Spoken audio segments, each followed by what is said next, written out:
हाँ जी महाराज, अगर 4 आदमी 4 घंटा में एक गड्ढा खोदते हैं तो बताओ 8 आदमी 1 घंटा में कितने गड्ढे खोदेंगे।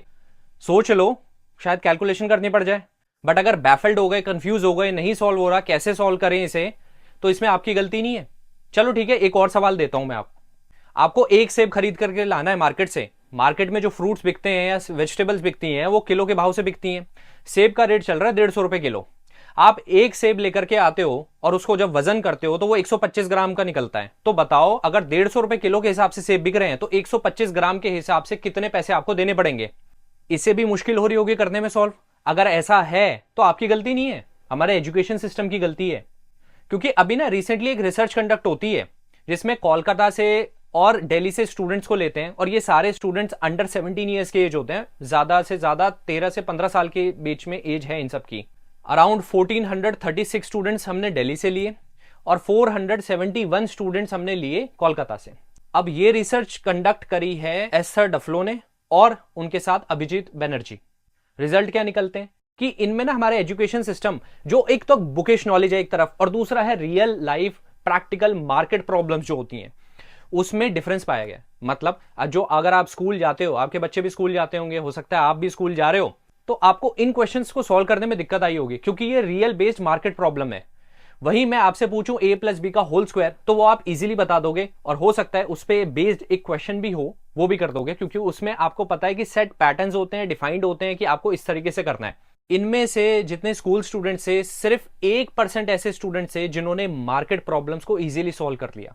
और वही बात करूं जो वर्किंग चिल्ड्रन है, जो यानी काम भी कर रहे हैं साथ में, या जो स्कूल नहीं जा रहे हैं मार्केट में काम कर रहे हैं, ऐसे 1/3 यानी 33.33%, मतलब 33% से ज्यादा ऐसे बच्चे हैं जिन्होंने इजीली मार्केट प्रॉब्लम को सॉल्व कर लिया।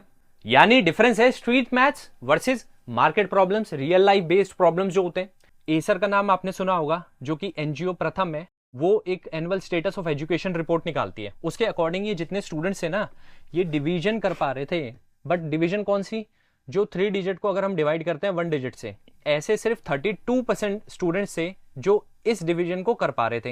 एंड इवन 54% थे ऐसे लोग जो 2 सब्ट्रैक्शन या फिर 2 डिजिट नंबर को अगर हम 2 डिजिट नंबर से सब्ट्रैक्ट कर रहे हैं तो वो कर पा रहे थे।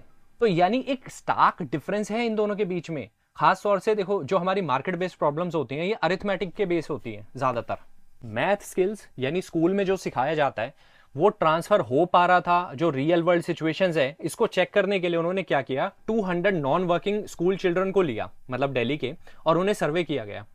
उस सर्वे के अकॉर्डिंग जो हमारी स्कूल टाइप की अरिथमेटिक प्रॉब्लम होती है ना, उन्हें हाई एक्यूरेसी के साथ सॉल्व कर पा रहे थे with unlimited time and paper.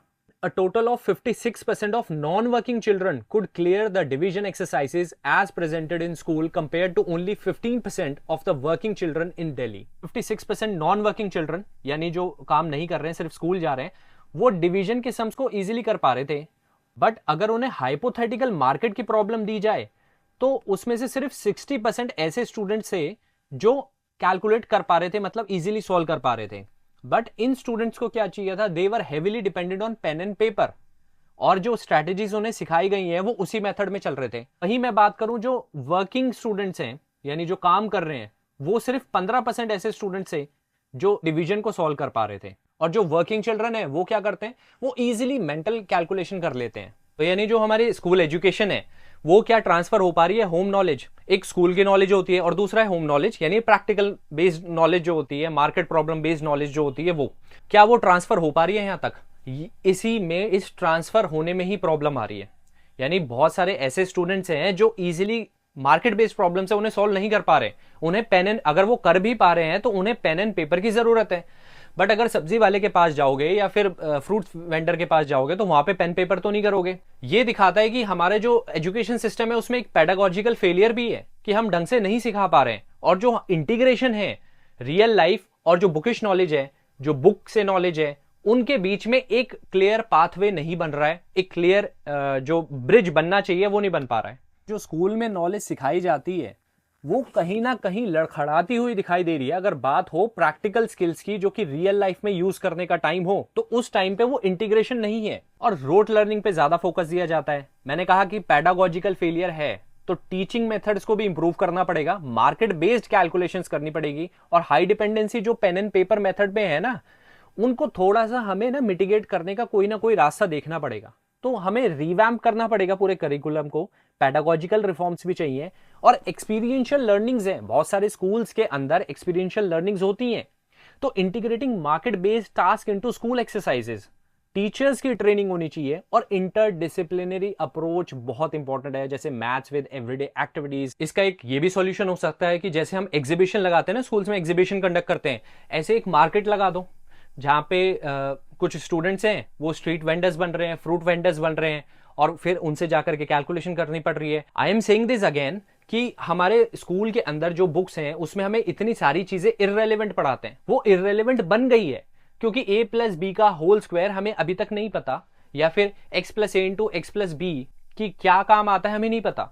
अगर हमें बताया जाता उस टाइम पे, सही टाइम पे अगर सही चीज बता दोगे तो उसका पढ़ने का मजा भी आता है, वरना तो ये सारी चीजें रोट लर्निंग की तरफ ही इशारा करती है ना कि हम रोट लर्निंग को प्रमोट करते जा रहे हैं। मुंबई में भी एक ऐसा म्यूजियम ऑफ सॉल्यूशंस ऐसे कुछ रियल वर्ल्ड चैलेंजेस को देना चाहिए स्टूडेंट्स को, ताकि वो उसमें इन्वॉल्व हो सके। हम मार्केट बेस्ड मैथ लैब्स को लेकर के आ सकते हैं, गेमिफाइड लर्निंग प्लेटफॉर्म्स होते हैं, स्ट्रीट टू स्कूल मेंटरशिप का प्रोग्राम लेकर के आ सकते हैं हम, and community based math projects, यानी आप कम्युनिटी में जाओ, अपनी कम्युनिटी में इतने स्ट्रीट वेंडर्स घूमते रहते हैं, उनसे बातचीत करो, कैसे करते हैं कैलकुलेट, उनसे जानने की कोशिश करो। तो ये सारी चीजें इसके बेसिस पे प्रोजेक्ट होंगे ना, तो बच्चे जल्दी सीख पाएंगे। एआई को भी हमें इंटीग्रेट करना चाहिए, यानी एआई बेस्ड पर्सनलाइज्ड लर्निंग भी हम कर सकते हैं। एक जो लिमिटेशन है, जो मुझे पर्सनली बहुत बड़ी लिमिटेशन लगती है, वो ये है कि हमें ना बैंक के बारे में सब बता देंगे, जो मतलब जितना रिक्वायर्ड होता है वो सारी चीजें आपको नोटबुक में मिल जाएंगी, और ब्लैक बोर्ड पे भी पढ़ा देंगे, पीपीटी दिखा देंगे, सब दिखा देंगे। बट एक्चुअल जब विजिट करता है ना वो स्टूडेंट, या पहली बार कोई भी इंसान जाकर के करता है, तो वो बैफल्ड फील करता है, कंफ्यूज हो जाता है, क्योंकि आपने जो बुक में पढ़ाया, जो आपने समझाया, उसे ट्रांसफॉर्म होना चाहिए आपके रियल वर्ल्ड प्रॉब्लम में। आप बता दोगे उसे कि डीडी ऐसे बनवाना है, वहां जाना है, यहां जाना है, बट जब वो जाएगा तो कभी कभार चीजें उस हिसाब से नहीं होती हैं। तो ऐसे विजिट होनी चाहिए, यानी math in the wild field.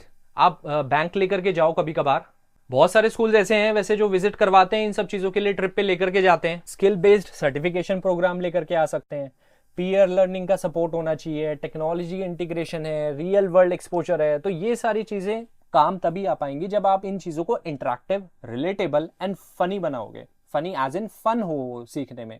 कुछ ऐसी कंट्रीज हैं जिनका जो अप्रोच है, मैथ की अप्रोच है, वो अच्छी है, जैसे सिंगापुर मैथ अप्रोच कहा जाता है, 3 स्टेप लर्निंग प्रोसेस है, पता हमें भी है, बट कहीं ना कहीं हमें उसे इंप्लीमेंट करने में फेल हो जाते हैं। जैसे कॉन्क्रीट पहले, यानी हैंड्स ऑन एक्टिविटीज हो गई, देन पिक्टोरियल यानी विजुअल रिप्रेजेंटेशन, एंड देन आप आओ एब्स्ट्रैक्ट पे, सिंबॉलिक मैनिपुलेशन।